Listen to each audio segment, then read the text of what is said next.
Hey everybody, Nick Espinoza, your chief security fanatic here. And in cheap doorbell camera news, don't buy them. Really, honestly, a new report just came out that you're going to want to know, and let's dive into this. Now, I'm not going to read from the report, but I am going to read from a really good write-up by Alex Arger of Scripps, and here's what's going on.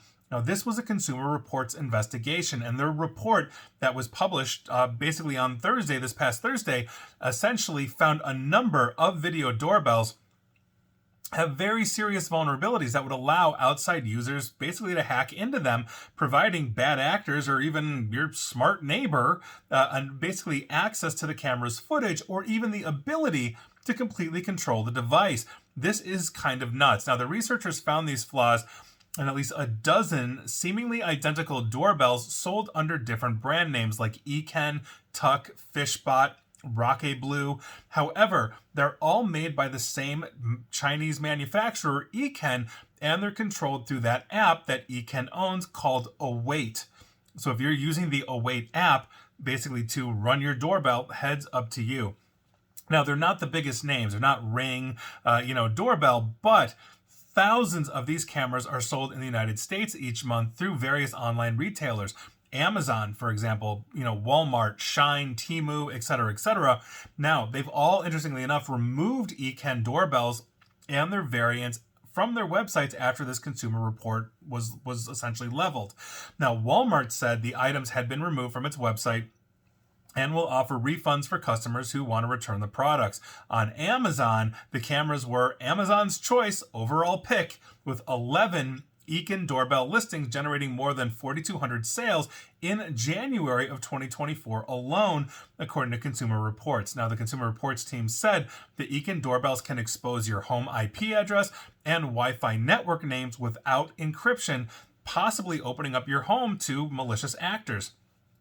Now, beyond web hacking, Consumer Reports also said that anybody who's in close physical proximity of the doorbell can simply just hack into it by creating an account on the Await app and then pressing the device's button to put it into pairing mode. That's right, literally outside of your house, you just put it into pairing mode, you've got the Await app, it'll link to a brand new phone, your neighbor, a robber, whatever that is. Now, that bad actor, whoever it is, could pair their phone and make themselves the new owner of the camera, giving them the ability to watch current and previous images, as well as lock out the actual owner of the camera. Now, the true owner would get an email alert that the app has been switched to a new device, but even after we're taking control, essentially this bad actor could still remotely access the device using its serial number. And obviously, as you're registering it into the Await app, now you've got the serial number. And so researchers found that out. They also found out that the doorbells actually lack an FCC ID, or Federal Communication Commission's ID, that allows you, the consumer, to basically look up the product to ensure its safety, meaning these things are so flippin' cheap from China that they're not even going through the regulatory process here, and they're being sold on the Amazons and Walmarts, of the way. Now, here's the thing.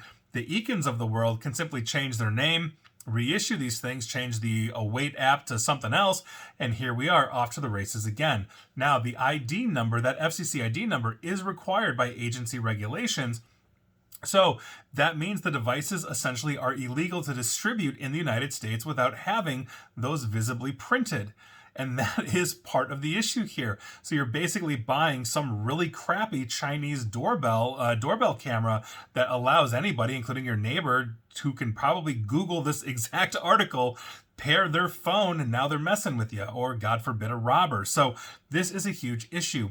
You get what you pay for. Now, the other ones, like the Ring doorbells of the world, they've got other issues as well. Ring doorbell has been hacked in the past. I wrote an article on that a few years back that actually got their Ring doorbell PR people after me because I published it in Forbes. That was a whole mess.